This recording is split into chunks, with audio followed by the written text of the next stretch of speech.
Écoutez, je vais vous lire un tweet, un seul, celui du 6 mars. Il n'y aura pas d'accord avec l'Iran.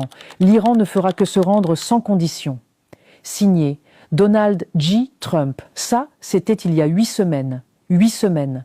Aujourd'hui, ce même Donald Trump supplie Téhéran de revenir à la table des négociations. Bah, on est loin de la reddition, non ?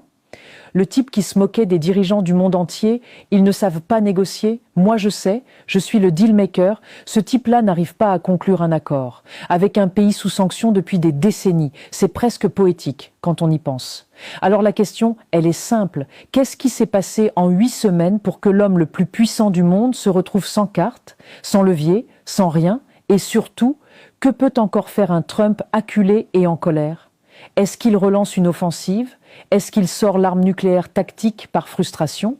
Ou est-ce qu'il commence en douce à préparer un retrait sans rien avoir obtenu ? On va décortiquer tout ça. Accrochez-vous. Mais pour comprendre l'humiliation, il faut d'abord parler d'Ormuz, le détroit d'Ormuz. Ce goulot d'étranglement par lequel transite une part colossale du pétrole mondial. Depuis le premier jour de la guerre, l'Iran le bloque. Résultat ? Pétrole, gaz, engrais, plastique, hélium, tout flambe.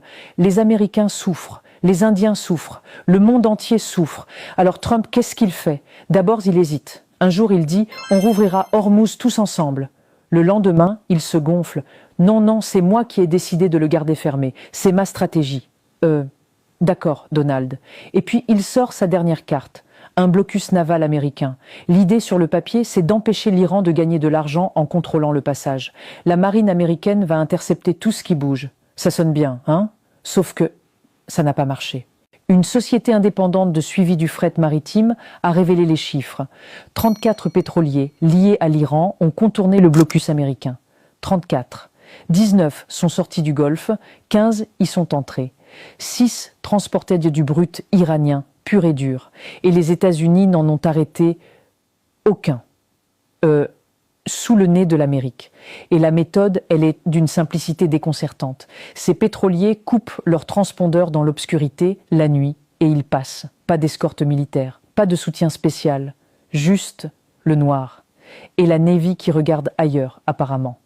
Le Financial Times a même publié une enquête montrant que les navires iraniens peuvent atteindre le Pakistan et l'Inde en longeant les côtes, sans jamais entrer dans les eaux internationales où les Américains pourraient légalement intervenir. Alors là, de quelque angle que vous regardiez ce blocus, il est poreux, il fuit de partout. Trump dit « contrôle total ». La réalité dit autre chose. Et justement, quand l'outil ne